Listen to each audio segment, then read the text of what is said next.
10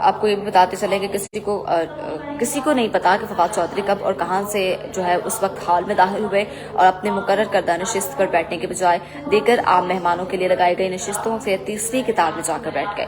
سب صحافی ایک دوسرے سے یہی پوچھتے دکھائی دیے کہ فواد چودھری کہاں ہیں, فواد چودھری کہاں ہیں. تو ان کے پاس جب گئے, ان کو وہ نظر آئے تو ان کے پاس جب گئے, انہوں نے پکچرز بنائی, بات چیت کی.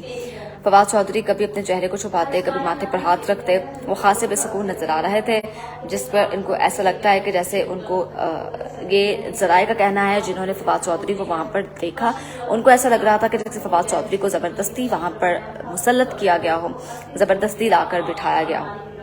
جبکہ مراد راز بھی ایک کونے میں جا کر بیٹھ گئے. وہ بھی اس دوران جو ہے وہ خاصے خاموش تھے. علی زیدی بھی جو اس پریس کانفرنس میں نظر آئے, جب جہانگیر ترین کی تقریر شروع ہوئی تو ان کا بھی چہرہ جو ہے وہ اترا ہوا تھا, خاصا کوئی بھی خوشگوار جو ہے وہ دکھائی نہیں دے رہا تھا. جناب پھر تقریر کے آغاز میں قومی ترانہ پڑھا. علیم خان جہانگیر ترین کی جانب سے تقریریں کی گئیں. جہانگیر ترین بھی کاغذ سے دیکھ کر اور رک رک کر بات کرتے ہوئے ان کی تقریر میں جو ہے وہ ایک جوش, ایک ولولہ دکھائی نہیں دے رہا تھا جو ایک سیاسی لیڈر کی تقریر میں جو ہے وہ نظر آنا چاہیے. انہوں نے اپنی تقریر میں عمران خان کا ذکر تک نہیں کیا, نام تک نہیں لیا.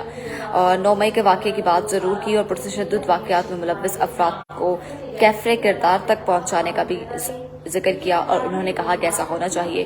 جیسے ہی انہوں نے بات ختم کی تو صحافیوں نے سوالات جو ہے ان سے کرنا شروع کر دیے, لیکن کسی نے کوئی جواب نہیں دیا اور کہا فی الحال سوالات کے جواب نہیں دیے جائیں گے. اس کے بعد تمام رہنما وہاں سے اٹھ کر واپس اپنے کمروں کی جانب چلے گئے. ہال میں موجود ایک سینئر صحافی نے اس موقع پر کہا کہ بظاہر ایسا معلوم ہو رہا ہے کہ یہ سب ایک پلیٹ فارم پر تو اکٹھے ہو گئے ہیں, لیکن ان کی باڈی لینگویج, چہروں کا تاثرات اور تقریر کے دوران دکھائی دینے والے جو مناظر ہیں یہ بتا رہے ہیں کہ جیسے وہ کسی ایسے کام کی تکمیل کر رہے ہیں جن پر ان کی ذمہ داری جو ہے وہ ان کے ذمہ لگا دیا گیا ہو زبردستی کے بھی. ہاں تم اگر چاہتے ہو, نہیں بھی چاہتے ہو تو تم نے یہ کام جو ہے وہ کرنا ہی کرنا ہے. ایسا لگ رہا تھا ان کے فیس ایکسپریشن سے, ان کی باڈی لینگویج سے.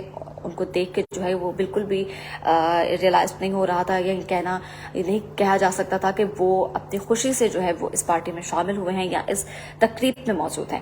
ہمارے جتنے بھی افراد جو ہیں وہاں پر تھے, جن سے بھی بات چیت ہوئی, جناب پارٹی کا نظریہ کیا ہے, اس کا منشور کیا ہوگا, اور وہ اس سے لا علم دکھائی دیے. جبکہ ان سے یہ پوچھا گیا کہ آپ بتائیں کہ آپ کی پارٹی کا کیا نظریہ ہے, آپ کس نظریے سے اس پارٹی کو لانچ کرنے جا رہے ہیں, اس کا منشور کیا ہوگا, جس پر کسی نے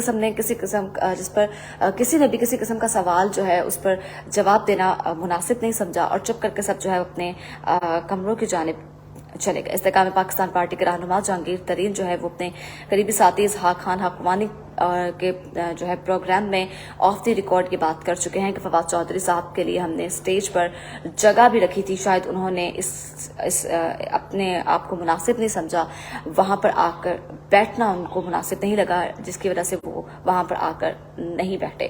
انہوں نے کہا کہ فواد چودھری جب پارٹی چھوڑنے لگے تھے اس دن بھی ملے تھے, پتہ نہیں ان کے ذہن میں کوئی کشمکش ہے, یہ تو اب بہتر وہی جانتے ہیں اور وہی بتا سکتے ہیں کہ ان کے ذہن میں جو ہے وہ کیا چل رہا ہے, وہ کیوں اس طرح سے ناخوش دکھائی دیتے ہیں.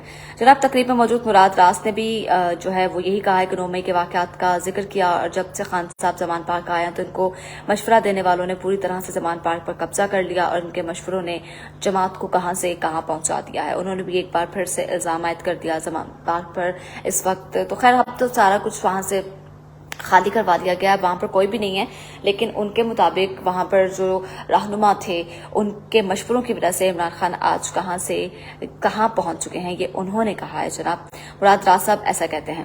انہوں نے دعویٰ کیا کہ جو مشورہ دینے والے تھے اس کے بعد خان سے ملنا بھی مشکل ہو گیا تھا, خان کے پاس ٹائم ہی نہیں ہوتا تھا. ہم جب بھی ان سے ملنے کا کہتے تھے یا ان سے میٹ اپ کرنے کا کہتے تھے, بات چیت کرنے کا کہتے تھے, میٹنگ کا کہتے تھے, تو ان سے ملنا مشکل ہو گیا تھا اور ہماری ملاقات جو ہے وہ ان سے نہیں ہو پاتی تھی.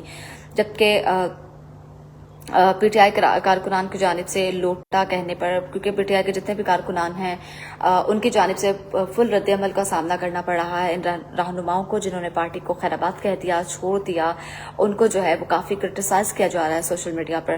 تو انہوں نے کہا ہے کہ پی ٹی آئی کے کارکنان کی جانب سے لوٹا کہنے پر رد عمل دیتے ہوئے مراد راز نے کہا کہ گھر بیٹھ کر تنقید کرنا بہت آسان ہے, مجھ پر وہ تنقید کر سکتا ہے جس کی 15 سال کی جدوجہد ہے.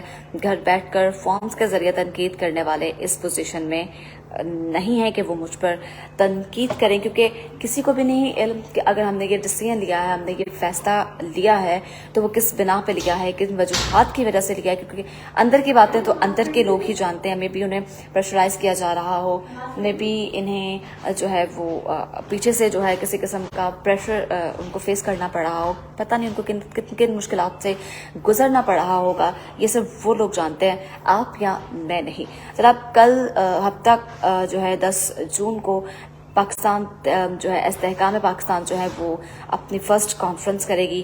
دیکھتے ہیں جہانگیر ترین جو ہے وہ کیا اعلانات کرتے ہیں، کیا اعلانات نہیں. دیکھیں گے کہ ان کی پارٹی کا کیا نظریہ ہے، وہ کیا منشور لے کر سیاست میں جو ہے وہ انٹری کر رہے ہیں. امید کرتی ہوں آپ کو ویڈیو پسند آئی ہوگی. اگلی ویڈیو تک کے لیے اپنی میزبان مریم شیخ کو دیجیے اجازت. اللہ نگہبان.